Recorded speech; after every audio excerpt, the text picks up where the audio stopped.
है कि हमारे बजट का एक बहुत बड़ा हिस्सा 18% से ज़्यादा करीब 52,639 करोड़ 3 लाख रुपए शिक्षा विभाग के लिए रखे गए हैं। हमारे सामने महोदय चुनौतियाँ अनेक हैं, जहाँ 74,000 से ज़्यादा स्कूल हैं, 1,80,00,000 से ज़्यादा 1 से 12वीं कक्षा तक के स्टूडेंट्स हैं, छात्र छात्राएं हैं, और हमारे पास करीब 5,77,000 शिक्षक हैं, और सभी विश्वविद्यालयों मिलाकर के 26 लाख से ज़्यादा छात्र छात्राएं हैं। ऐसे में हमें ये ध्यान रखना था कि शिक्षा की गुणवत्ता में और सुधार आए।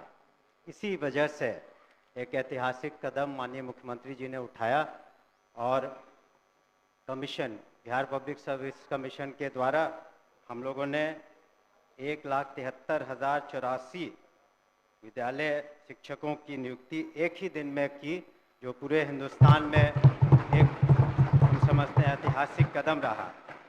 इसके अतिरिक्त आने वाले दिनों में 1,60,083 और नियुक्तियां होंगी, और उसमें जैसा कि एक सदस्य कह रहे थे, कंप्यूटर शिक्षकों की भी संख्या 26,000 होगी।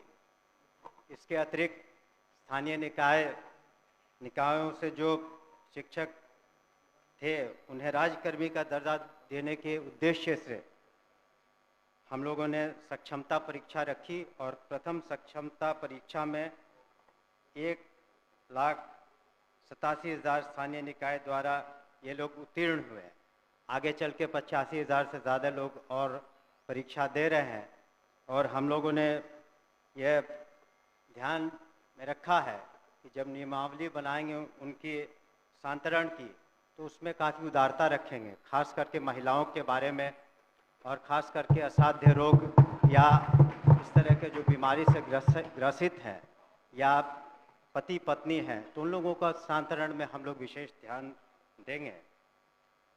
महोदय, अगर हम शिक्षा में सुधार चाहते हैं तो ज़रूरी है कि हमारे शिक्षक भी उस तरह से उनकी ट्रेनिंग हो। इसी कारण से हमारे जो SCERT जो इंस्टीट्यूट हैं, यहाँ पर मैं खुद भी गया हूँ, वहाँ पर हम लोगों ने किस तरह से शिक्षकों की ट्रेनिंग अच्छी तरीके से हो सके उस पर ध्यान दे रहे हैं। और आने वाले दिनों में हमारा लक्ष्य है कि जितने शिक्षक हैं कम से कम साल में उनकी 2 बार ट्रेनिंग हो सके, और वहाँ पर जो सिलेबस बनाए जाए वो ऐसे बनाए जाए कि वो आगे चल के हमारे छात्र छात्राएं जो कंपटीशन के एग्ज़ाम्स देंगे उसमें वो बेहतरीन रूप से सामने आ सके, कर सके। इसके अतिरिक्त जो आधारभूत संरचना है, हम लोगों ने ध्यान दिया है कि किस तरीके से स्कूलों में जो बुनियादी सुविधाएं उसको दे पाएँ। उसके लिए हम लोगों ने कार्रवाइयाँ की हैं मुख्यालय स्तर पर और जिला स्तर पर, और हमने सभी माननीय सदस्यों से 10-10 विद्यालयों की सूची भी मांगी है, जिसका आने वाले सत्र तक, इसके बाद के सत्र तक उसका हम लोग जीर्णोद्धार करने का प्रयास करेंगे। कई माननीय सदस्यों ने शिकायतें भी की थी कि जो काम हुए अच्छे तरीके से नहीं हुए हैं, तो उस पर हम लोग इंक्वायरी करा रहे हैं, और जो भी दोषी पाए जाएंगे उन पर निश्चित रूप से कार्रवाइयाँ होंगी, और कुछ कार्रवाइयाँ हो चुकी हैं।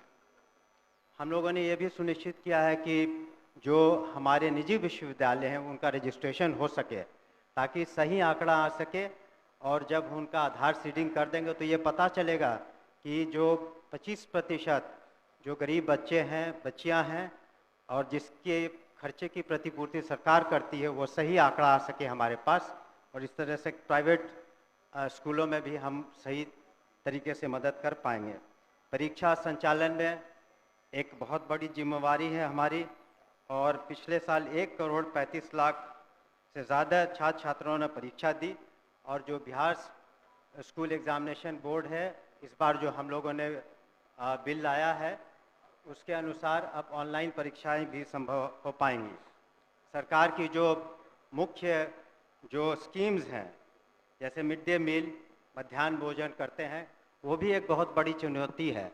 उसमें नित्य 1 करोड़ करीब 10 लाख बच्चों को हम मध्याह्न भोजन सही तरीके से देते हैं। और उसमें जो अगर शिकायतें मिलती हैं तो हमारे कमांड कंट्रोल सेंटर पर कोई भी व्यक्ति उसके बारे में सूचना दे सकता है, उसके बारे में हम कर सकते हैं। और डायरेक्ट बेनिफिशियरी ट्रांसफर्स हम करा रहे हैं, स्टूडेंट क्रेडिट कार्ड भी हो रहा है। और अंत में मैं कुछ आंकड़ों को प्रस्तुत करना चाहूँगा जिससे पता चलेगा कि किस तरह से शिक्षा में गुणात्मक सुधार आए हैं। शिक्षकों की संख्या महोदय 2006 में 1,80,000 थी। इस बार 2024 में 5,77,000 है। इस तरह से विद्यालय में जो छात्र और शिक्षक का अनुपात था, पहले जो 65 और 1 का था, अब 32 और 1 का हो गया। उसी तरह से साक्षरता दर में महिलाओं में पहले 33% थी, अब 74% हो गई है। आउट ऑफ स्कूल चिल्ड्रन जो है अपनी सूचना अध्यक्ष महोदय, राज्य के सरकारी विभागों में राज्य कर्मियों को अपने पद के अनुसार उसे 7वें वेतन आयोग के तहत मूल वेतन के साथ ग्रेड पे दिया जा रहा है और लेवल भी निर्धारित है, जबकि BPSC PR1, BPSC PR2, BPSC PR3 द्वारा चयनित अध्यापक एवं सक्षमता पास विशिष्ट शिक्षकों को का ना ही ग्रेड पे निर्धारित किया गया है और ना ही लेवल तय किया गया है।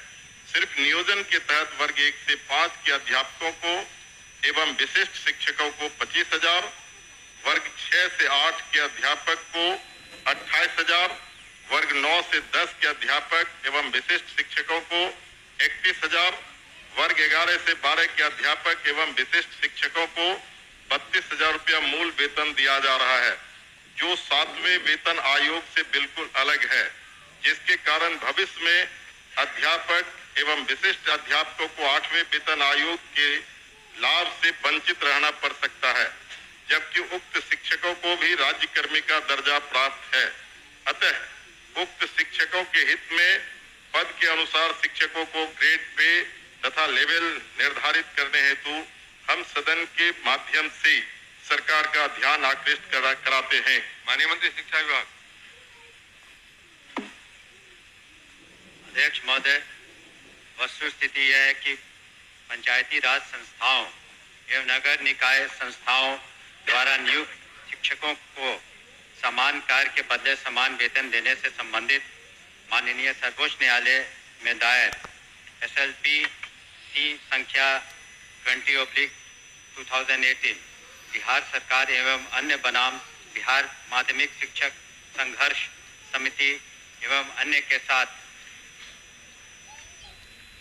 दिनांक 10/5/2019 को पारित आदेश, जिसमें माननीय उच्च न्यायालय के द्वारा समान कार्य के बदले समान वेतन देने हेतु पारित आदेश को निरस्त कर दिया गया है। राज्य सरकार पंचायती राज संस्थाओं एवं नगर निकाय संस्थाओं द्वारा नियुक्त शिक्षकों को बेहतर वेतन एवं सेवा शर्त हेतुकृत संकल्पित रही है।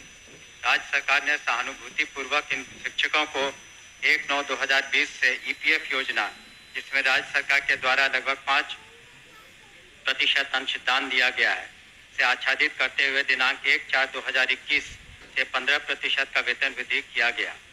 पुनः राज्य सरकार द्वारा स्थानीय निकाय शिक्षकों को बेहतर सेवा शर्त एवं वेतन प्राप्त हो के परिप्रेक्ष्य में बिहार विद्यालय विशिष्ट शिक्षा नियमावली 2023 अधिसूचित किया गया। नए शिक्षकों की नियुक्ति हेतु बिहार राज्य विद्यालय अध्यापक नियुक्ति, स्थानांतरण, अनुशासनिक कार्रवाई एवं सेवा शर्त नियमावली 2023 अधिसूचित किया गया। सरकार द्वारा इन दोनों नियमावली से नया पद सृजित किया गया। यह पद 7वें वेतन आयोग लागू होने के बाद सृजित किए गए हैं, इसलिए यह पद 7वें वेतन आयोग द्वारा निर्धारित पदों में सम्मिलित नहीं है। सरकार द्वारा सरकार के अन्य बहुत सारे पद सृजित किए जाते हैं जो 7वें वेतन आयोग में सम्मिलित नहीं होते। इन दोनों नियमावली के तहत वर्ग 1 से 5 के शिक्षकों को 25,000, वर्ग 6 से 8 के शिक्षकों को 28,000, वर्ग 9 से 10 के शिक्षकों को 31,000 एवं वर्ग 11 से 12 के शिक्षकों को 25,000 प्रारंभिक वेतन निर्धारित करते हुए पे मैट्रिक्स का निर्धारण किया गया। उक्त नियमावली के तहत शिक्षकों को बेहतर प्रोन्नति का लाभ दिया गया। अगले संभावित जो वेतन आयोग 8वां वेतन आयोग में ये शिक्षा विभाग द्वारा इन विद्यालय अध्यापकों एवं विशिष्ट शिक्षकों के वेतन मान को उचित स्तर पर निर्धारित करने हेतु वित्त विभाग को अनुशंसित किया जाएगा। महोदय, मैं पूरे वक्तव्य को मैं सुना। सरकार बीपीएससी का एग्जामिनेशन लेकर के सरकार ने घोषणा किया कि वो राज्यकर्मी होंगे। दूसरी बात की सरकार ने ही घोषणा किया कि सक्षमता परीक्षा पास जो कर जाएंगे शिक्षक वो राज्यकर्मी होंगे। तो जब राज्यकर्मी होंगे तब फिर क्या औचित्य है कि आप उसको साथ में वेतन के लाभ से अलग रखेंगे, उस श्रेणी में नहीं रखेंगे? क्यों उसको राज्यकर्मी का दर्जा देते हुए और राज्यकर्मी की घोषणा करते हुए उस लाभ से सरकार क्यों वंचित रखना चाहती है, ये मैं जानना चाहता हूं। माननीय मंत्री। अध्यक्ष महोदय, इसमें जो विचार विमर्श किया गया वित्त विभाग से, ऐसी बात नहीं है कि सहानुभूति तो पूरी रखी गई। एक और आंकड़ा मैं पढ़ना चाहूंगा सदन के सामने।